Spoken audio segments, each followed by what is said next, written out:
Totoo po ba na acceptance lang gagaling na anxiety mo? Ito ipapaliwanag ko sa iyo. Maganda itong tanong mo rin eh. Ganito po kasi yan. Kung isipin po natin na acceptance lang ang makapagpagaling sa atin, ay di wala na sanang nagkaka-anxiety. Makakaramdam lang ng ganong sintomas, i-accept mo lang, gagaling ka na. Hindi po.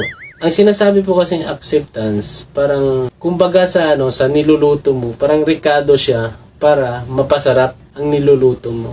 Ganun po yun. Parang siya, yung ingredients ng pagaling, acceptance. Kasi marami yan eh. Hindi lang naman acceptance eh. Diba? Hindi po doon. Hindi po, kung acceptance lang, wala nang ganong sasuffer nito. Lang nun.